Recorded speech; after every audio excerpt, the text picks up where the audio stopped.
Welcome to SVN news.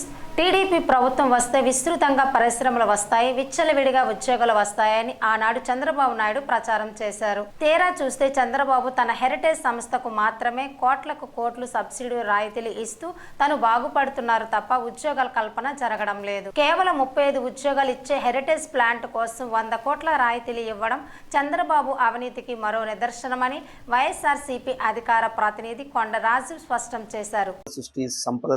సంపద సృష్టిస్తాను అని అనేక పర్యాయాలు అనేక మీటింగుల్లో మాట్లాడుతుంటే అది విన్న ఆంధ్రప్రదేశ్ రాష్ట్రంలో ఉండే సామాన్య ప్రజలు, ఓటర్లు వీళ్ళంతా ఏమనుకున్నారంటే, అయ్యా చంద్రబాబు నాయుడు గారు సంపద సృష్టిస్తారు, రాష్ట్రం తలరాతలు మారుతాయి, రాష్ట్ర ఆదాయం పెరుగుతుంది, మా బతుకులు బాగుపడతాయని చెప్పి ఆశించారు, భావించారు. కానీ ఆ రోజు వాళ్ళు నమ్మినటువంటి ఆ మాట ఈరోజు ఎలా అయ్యిందంటే, గొర్రె కసాయివాడిని నమ్మితే ఆ కసాయివాడు గొర్రెని ఎంత కర్కశంగా చంపేస్తాడో ఈ రోజు ఆంధ్రప్రదేశ్ రాష్ట్రంలో ఉన్నటువంటి ఓటర్లు చంద్రబాబు నాయుడు గారి మాటను నమ్మినందుకు చంద్రబాబు నాయుడు గారు అంతే కర్కసత్వంగా ఈ రాష్ట్ర ప్రజలను నమ్మించి నట్టేట ముంచేశారు.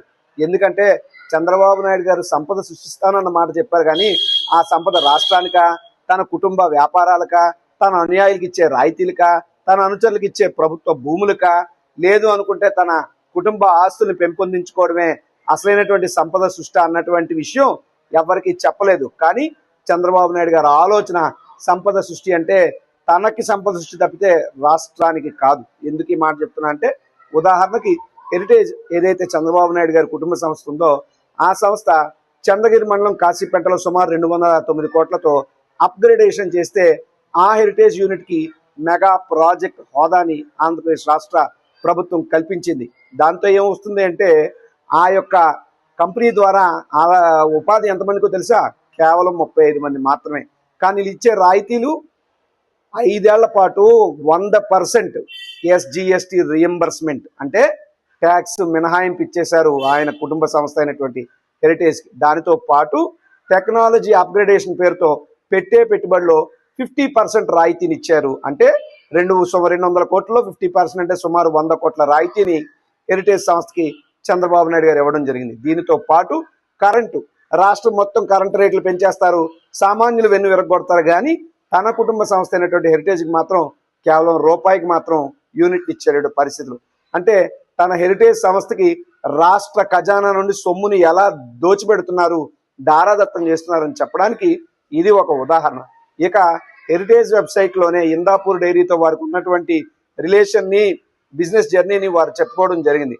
అటువంటి ఇందాపూర్ డైరీ తిరుమలకి నెయ్యి సరఫరా చేయడంలో నెయ్యి కిలో 351 నుంచి 716 రూపాయలకి, అంటే డబుల్ ఆల్మోస్ట్ పెంచుకుని దేవుడి సొమ్మును కూడా దోచుకుంటున్నారంటే వీళ్ళకి దేవుడు అంటే భయము లేదు, భక్తి లేదు అని చెప్పడానికి ఇదొక ఉదాహరణ. ఇకపోతే నారా రోహిత్ గారు, ఎవరైతే నారా లోకేష్ గారికి సోదరుడు ఉన్నాడో ఆయన అదేంటో తెలుగుదేశం పార్టీ అధికారంలో ఉన్నప్పుడు మాత్రమే ఎక్కువ సినిమాలు చేస్తారు. మరి ఆ మర్మం ఏంటో, ఆ చిదంబర రహస్యం ఏంటో లోకేష్ గారికి, రోహిత్ గారికి తెలియాలి.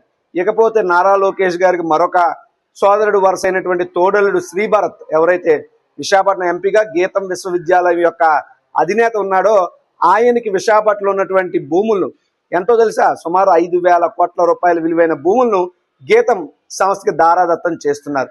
ఇక మరో పక్క పవన్ కళ్యాణ్ గారు ఖచ్చితంగా ఉప ముఖ్యమంత్రి హోదాలో ఉన్నప్పుడు ఆయన బాధ్యత ప్రజల మీద ఉండాలి, ఆయన దృష్టి ఎక్కువ పాలన మీద ఉండాలి. కానీ అదేంటో ఆయన దృష్టి అంతా కూడా సినిమాల మీదే ఎక్కువ కనబడుతుంది. ఎందుకు చెప్తున్నానంటే, గత ప్రభుత్వ హయాంలో 5 ఏళ్లలో 3 సినిమాలు చేస్తే ఈ ప్రభుత్వ హయాంలో 2 ఏళ్లలో 3 సినిమాలు చేశారంటే ఆయన దృష్టి సినిమాల మీద ఎక్కువ పెట్టాడా, పాలన మీద ఎక్కువ పెట్టాడా అర్థమవుతుంది. రెండోది, పవన్ కళ్యాణ్ గారిని సినిమాలు చేయడం తప్పని నా ఉద్దేశం కాదు, కానీ ఆ సినిమాలు చేసే దానికి వెళుతూ వస్తూ దానికి ప్రభుత్వ సొమ్మును దుర్వినియోగం చేయడం మాత్రం ముమ్మాటికి తప్పే. రెండవది, మాట్లాడితే సినిమా రిలీజ్ అయినప్పుడల్లా కూడా టికెట్ రేట్లు పెంచుతూ ఆ యొక్క అభిమానులే ఇబ్బంది కలుగుతుంది, వారి సొమ్మునే ఎక్కువ తీసుకుంటున్నారు తప్పితే అభిమానులకో మరొకరికో ఆయన సినిమాల వల్ల మేలు కలగట్లేదు అని చెప్పడానికి ఇదొక ఉదాహరణ.